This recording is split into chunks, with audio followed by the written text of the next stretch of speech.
introductional talk before I start. So before I start with my talk, I have a question for you guys. Do you feel like you know what a democracy is? Raise your hand, those who think that they know what a democracy is. Okay, quite a few. So let me ask you a second question. Did you feel like you knew what a democracy is when you were a child? Raise your hand, those who think that they knew what a democracy is when they were little. Okay, maybe one. So I didn't know what a democracy was when I was a child. I lived in Venezuela up until my 9th birthday, and I remember being a very happy person. Back then, it was possible for people coming from a working class environment, as it was in my parents' case, to climb up the social ladder if you studied and worked hard. So I could never have imagined leaving Venezuela. I enjoyed going to school, and I liked spending time in the afternoons with my grandparents or my cousins. In fact, I would have probably followed the steps of my parents and thousands of other Venezuelans who, upon finishing school, moved to the capital city, Caracas, to study and to work. But that's not how my story goes. So before I turned 10, my parents told me that we were moving away. I remember the day that my father told me the news, and I remember being very upset. He said, "We're moving to Germany. You're going to see the snow." And I thought, well, I don't want to see the snow. I actually really like my Caribbean life. But nonetheless, we decided, or they decided for us, for my brother and for myself, that we were moving away. So it was then, actually, that I realized, or now that I look back, I realized that the country I was living in was not the country that other Venezuelans were living in. Obviously, not everyone had a solid middle-class life like I did. Poverty and inequality was on the rise. Political parties had stopped listening to the demands of the population. The economy was shaking too. I think it's fair to say today that democracy was deteriorating already in the 1990s. So my life changed, particularly on the 5th of December 1998. My parents made the choice to take up a scholarship to move to Germany for initially 2 years. So we got on a plane that looked similar like this one, and we headed to Frankfurt through Madrid. So the day after, though, the 6th of December, 1998, was the day that changed my life, my interests, my goals. But most importantly, it was the day that 56% of Venezuelans elected Hugo Chavez as the country's next president. Nobody would have thought that one election would have changed the fate of so many million people up until today. So after I had gotten used to the cold winter and I spoke a language I had never heard of in my life before, I started to compare and contrast Germany with Venezuela, and I always wondered why are things so different. I didn't understand. But specifically, the question of democracy also never left me alone. So while I was growing up in a system where I had free education, a great healthcare system, public transport, safety, a great infrastructure, my family in Venezuela began to report a deterioration of the country's situation. So already in the early 2000s, thousands of Venezuelans hit the streets to protest against Chavez's anti-democratic decision-making. I remember particularly the 11th of April, 2002. My dad had to go back to Venezuela to take up his job at PDVSA, the country's oil company. My brother, my mother, and I had stayed in Germany. And it was very late at night. My mother was following the news on our computer on a very slow internet.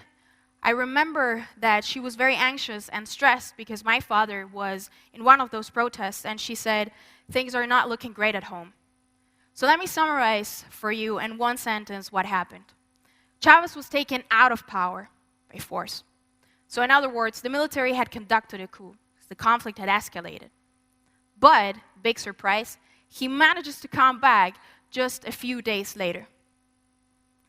Upon his return, he radicalizes way more. And one of his first decisions was to fire 18,000 workers out of PDVSA, the company, the oil company. Why, you might ask? Did they do anything wrong? Well, they protested against his policies and his idea of democracy. My father was one of those workers. So by the time I was 12, I had moved continents, I had spoken a different language, I had gotten used to the cold winter. I had followed the politics of my country from afar. I had seen thousands of people protest, I had seen a coup happening, but most importantly for me, I had seen my father lose his job because of politics and because of the deterioration of democracy. Well, we all know that that's not how democracy is supposed to work. So for the next years, Chavez and his ruling coalition began to purge gradually all of state institutions in Venezuela, including the judiciary, the military, electoral authorities, basically all state institutions. As you can see here on this graph, basically upon his arrival into power in 1998, the index for liberal democracy drops. And you see the end line is full authoritarianism. So over 20 years, we saw a regime transition from surely a weak democracy in 98 to a full authoritarianism as of today.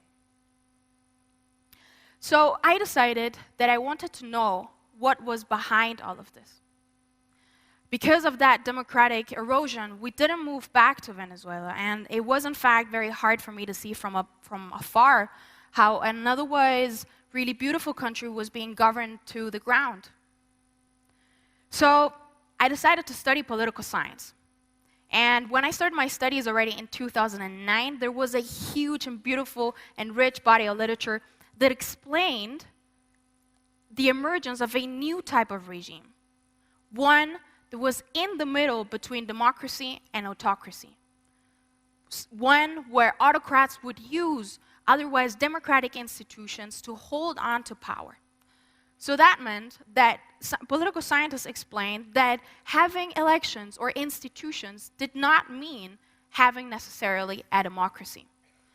So many different concepts came up to explain the dynamics in these new regimes. For example, illiberal democracy, pseudo-democracy, semi-democracy, hybrid regimes, mixed regimes, competitive authoritarian regimes, electoral authoritarian regimes. Now, don't worry, I don't expect you to know all of these concepts by heart, and I also don't expect you to know the differences between those.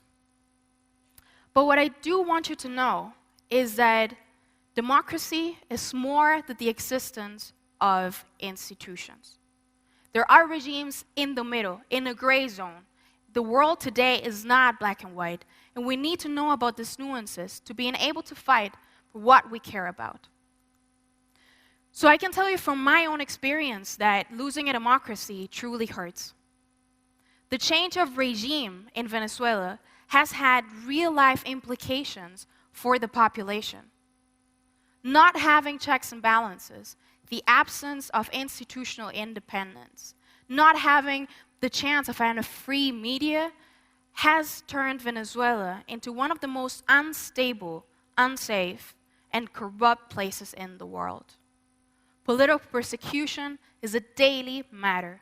Academics, unionists, politicians, activists, human rights defenders, all of them are in danger. Many people have died in the conquest for democracy.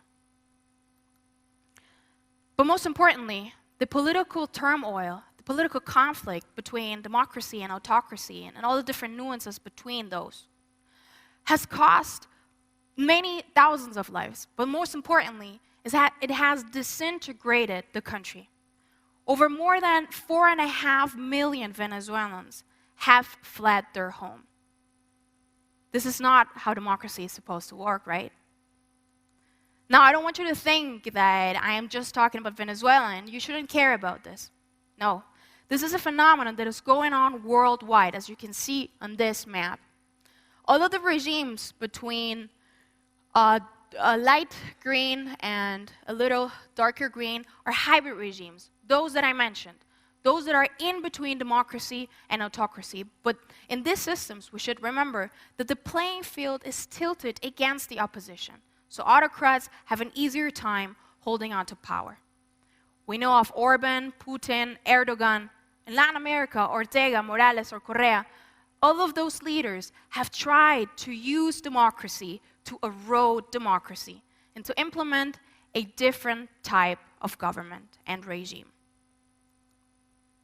Now, my personal story, my journey from Venezuela to Germany to Mexico, another country that I study, to Switzerland now, and hopefully at some point back to Venezuela, has motivated me to shed light on the otherwise dark world of authoritarian politics. We need to know how and under what circumstances opposition parties are capable of bringing back democracy to these countries. So I have decided to study opposition movements and opposition parties. Particularly, I'm interested in those strategies that can successfully challenge the incumbent. And in line with research on Eastern Europe, Africa, and Asia, my own work shows that opposition unity is essential in bringing about change. So pooling resources, running campaigns together, creating strong alliances with the nonpartisan actor. But most of all, putting individual party interests aside can in fact help bring back democracy through elections. Now, I want you to really care about this topic, and I want you to care about concepts. There is one other element that we can use to stop democracy from eroding worldwide. We know it is in recession. And that is the power of knowledge, the power of dominating concepts, the power of knowing that there are many more regimes between a democracy and an autocracy. Once we know that, we will be able to fight for what we truly care about.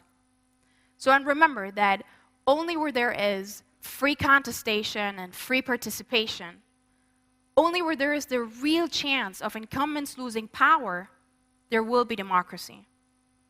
And so far we can tell, only where there is democracy, there's hope for diversity, peaceful coexistence, and prosperity for us all. Thank you very much.